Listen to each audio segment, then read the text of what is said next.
a quote-unquote hyper carry that can output a lot of damage, but it's relatively squishy. It does fit in right here, and they ban away the Valentina as well. Wow. Probably aiming to get some more high-value ultimates in the last stage of their picks. Interesting. It's kind of like they're also limiting their self, right? Because Moreno doesn't have that hero just yet for the mid laner, so he's very confident in terms of like matching up in those least popular or like less popular heroes in the mid lane against Suelo. So it's gonna be interesting because this is what we've been talking so far. The matchup in the mid lane, and with Duo ban, Valentina ban, what's gonna be the option here? Lilia still there. Gets a Parazzi. It's kind of decent as well. Vexana is right there. It's still way open. Gord too, if they really want to shred the backline, if they really want to just protect with Ruby and the Fredrin, it does imply that they want to protect the back, but the safe pick is that Vexana and will be picked up. Still, super prio. 2 more picks for Bigetron right now. I do wonder if there's going to be some surprises. They went for the flex, you know, the flex contest technically, trying to match up Moreno against Suelo in diversity of picks, but especially against Rebellion. They go for the Vexana, and now they're kind of stuck here. I'm not quite sure what it's going to be. The Gord, we've already mentioned, can be used. He's used it before, and if they want to try a bit of a front-to-back pick-off kind of strategy, it does work, but no, Faramis. A really good hero in a clump-up situation, and can give up, can give a lot of peel and cover for Natan. That has been the story for Natan. High output damage, but needs peel. But when you have Matilda and Faramis, this is usually the winning combo for a lot of seasons before this, right? This is pretty much auto-win. This is a crazy sustainable lineup, right? On top of the sustain that Natan and the Paquito will have, they have a Baraz who's super tanky, plus the Matilda healing, and another HP bar with the Netherrealm. Rebellion, now it's either Ruby flex to roam and pick up an XP, a damage dealing one, they'll certainly need it, or double down, pick a roamer that's more... Okay, which one's gonna go roam? Another flex pick, Arlet. We don't get to see where it gets flexed, or I didn't quite catch it myself. It's gonna go to cars, so it's a Ruby roam, and Arlet will be going to XP. As you said, Arashi, it looks like the Ruby is much more viable in the roaming area in terms, instead of the XP lane because of the durability. It's gonna be interesting. A lot of CCs that can be used to catch off the Faramis before the fight even begins. And the counter index and lineup rating. It favors Rebellion by a ton. I mean, I'm quite curious about how this is going to play out, because we talked about how the Matilda and Faramis, oh, it's amazing, but in the at least in this season, whenever we see 2 massive utility heroes, sometimes it becomes a bit weird. It's almost like the teams are not sure which one to use first, which one to play around. So if the synergy is on point, I think there's still potential, but I am quite concerned because I don't think it has been doing as well. The Blue Bulls looking to decode the Terminator, the Red Robots. Bigetron Alpha versus Rebellion Esports, game number 1. Can the Kingslayers keep another win in their pocket, changing their title to Titan Slayers, or will it still remain just Kings only? Well, it seems like early on for sure, Key being very annoying right here. So it's between Ortiz and Key right here. And I must say, if you're talking about execution, about big playmaking, the Ruby has a lot more explosiveness compared to Key on the Matilda. That's a lot more telegraphed. If you look at the rest of the emblems, by the way, by GamesMax, for Rebellion, it's a lot of Inspires. It's very card control heavy, but look at Suelo. In the mid lane, gonna get out-traded there. Key is the one who takes the damage. Ghost Bursters by Moreno too. Look at the zoning on the Suelo that Key and Moreno are placing down. Even Super Ken taking on a TZ low and counter-jungling, invading very early. You can see the confidence that Eman has, also the trust to his teammates. The fact that he uses Bargain Hunter instead of something like Tenacity or other things kind of says that he knows that he has enough peel and cover to play around in this game. In-game equipment by Dunia Games so far, not really a big difference, but Suelo is taking a lot of heat. If it's not the roamer, it's the jungler that comes in to really make sure that Moreno has the edge, has the advantage, and the rotational advantage as well.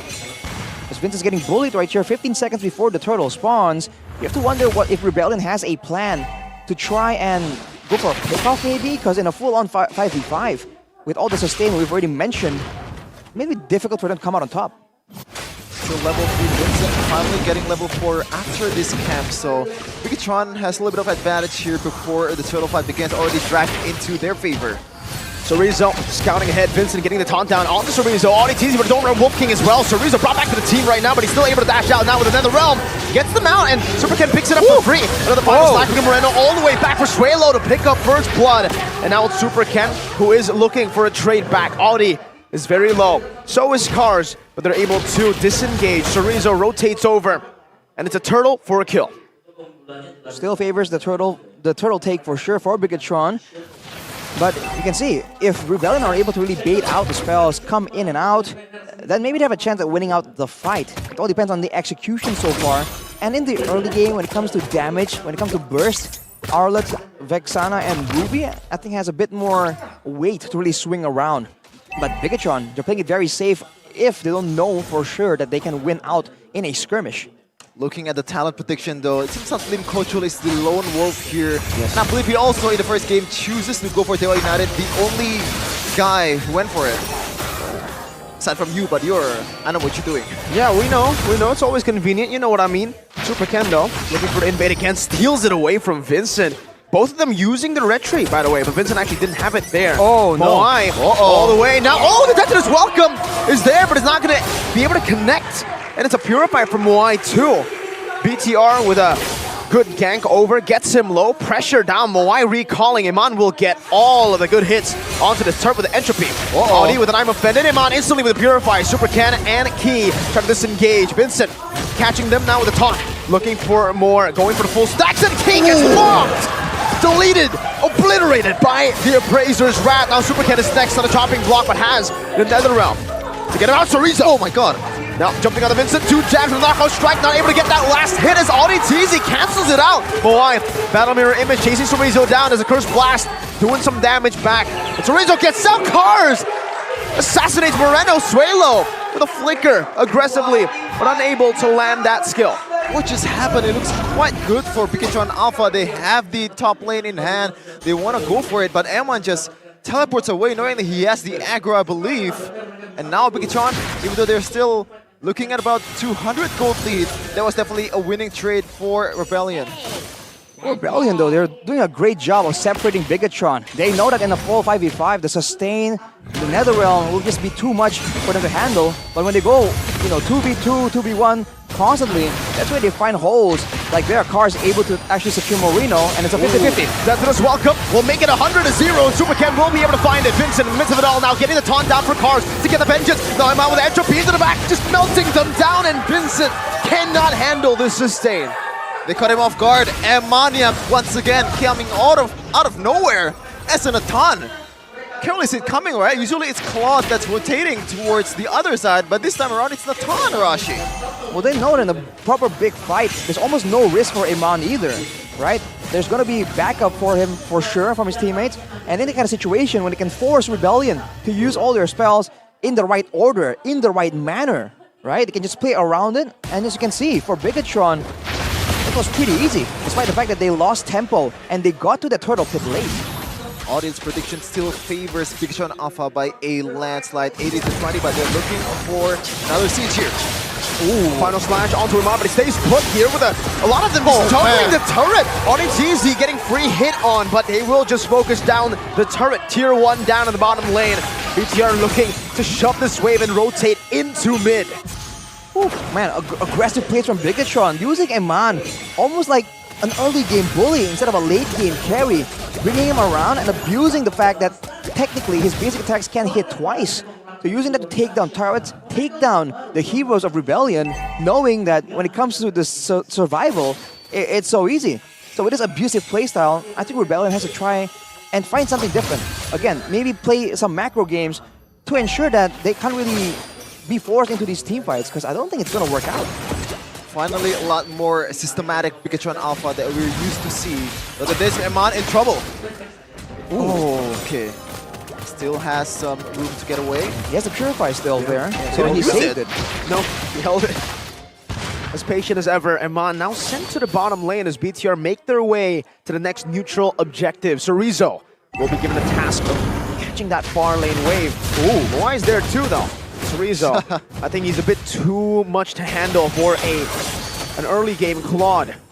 Just felt the tickle there from Sorizo, but I really love how they're using Eman and also the sieging potential of this composition. And right now Ken just secures another objective, neutral objective, without even using the retribution. We channeled the Detson as welcome though. Oh, Cars gets read out as position. Super Ken is so far out here, but he has the guiding wind, makes it so hard for Rebellion to even respond. And Vincent has been caught in a tough spot. AudiTZ might want to go for this now. Super Ken is under the turret, and with the help of the guiding wind, they get so much tempo on the map. Now you know why Matilda is always banned, almost 100% ban rate in MPL Indonesia Season 13. A lot of utility, and right now Eman is just eating off everyone's work. Very systematic from Bigetron Alpha. While they're doing so, Moai is getting a lot of farm. I feel like Rebellion should go for trades right here, but look at Sorizo just denying that. Always so elusive, and there's no real punish potential. But look at that. An interesting dive from Super Ken. That's his welcome. And the Appraiser's rapidly chomps down on him. Eternal Guard not going to do much as the Netherrealm comes in to save them. Moreno, 1 HP of the Netherrealm, gets silenced, but they have zoned Rebellion away from the Tier 1. Yes, they will have to trade it. Rebellion are able to get a Tier 1 up top, but that's mid lane for top. The Matilda Paramis combo, the winning combo that we're used to see, is still as strong as ever. 5k gold lead in 8 minutes. Very dominant from the Terminators. Look at the items, Rashi. Lots of the Oasis for the Matilda. That means everyone's even more tanky. On top of that, Enchanted Talisman means the Netherrealm is going to be up so often. And on the other side, Sorizo is going to be so tanky right here with the Oracle as well. That means that his shielding is going to be buffed even more. So in a full-on all-in, if they try to like burst him down, it's going to be dangerous. Can't believe Eman took that, and now he might have to pay the price. No, he dodges away from the Eternal Guard. Super Ken gets the death in his welcome, but he spits him out the wrong way. Vincent now with a taunt onto Sorizo. Bigetron looking to disengage with AudiTZ. Jumps with the I'm Offended Flicker. Sorizo in the back, dealing damage to Moai, zoning them away. And for now, Rebellion will defend. No punish at all from the errors of Eman. This is the OPS combo in the game probably for me. I don't want to face this, Rashi. You have the Cold Altar, you have the Netherrealm, you have the Guiding Wind and Shields. What do you do with it? What you do is you use a marksman that's vulnerable in the early game, but even stronger in the late game, and you take full control. No I'm Offended, and Rebellion team's just lost. They're trying to force plays to happen, but they don't have the damage to really punish this overextension, this over-aggression from Bigetron. They're going to be forced to trade again, or even lose a base tower right here. They have no solution for Sorizo. Oh, man. What a damage! 35,000 damage dealt for Super Ken. Just, again. Now look at this, the scouting of the Matilda. Just like that, Super Ken picks up the Lord for free. There are no trades available for Rebellion. A 7,000 gold lead for Bigetron Alpha. As textbook as you can get, man. Like every time there is a turret on the outer part, we're gonna siege it. Then we move on to another turret to siege it again because we have so much HP, we have so much margin of error, we can't really be punished. Oh. It's hard. It's hard. It's just hard. It's very difficult, especially when Bigetron, they don't put anyone else except maybe Iman and Super Ken in the front. So there's never a chance for them to really catch Bigetron off guard, because even if the Matilda gets picked off, the Firamis can cover, and vice versa. Yep, a random 3-man knockup earlier. Final slash canceled away by the welcome. He brings up 2! Tom's on 1, Cars isolated by the death in his welcome. Vincent very low, forced back, a good blazing duet, but Iman finds Moai in the midst of the team fight, jumps into the entropy, and almost takes Swaylo down, forces a flicker, the Shadow Stampede brings Audi to the team back. Sorizo jumping back and forth, the Flask of the Oasis is giving them so much HP, and they have taken 2 base turrets down with a single Lord. Audi now with the I'm Offended, and Swaylo gets obliterated in the back! Now it's Vincent, who's next, chomped up by Super Ken. 11 minutes and 27 seconds is all Bigetron need to dispose of Rebellion Esports. And I believe that is the fastest game so far. in MPL Indonesia Season 13. The record before, 11:40 something. This is a bit too fast, man. Incredibly fast. This is Onyx dominance type of play. But right now, Bigetron just told him.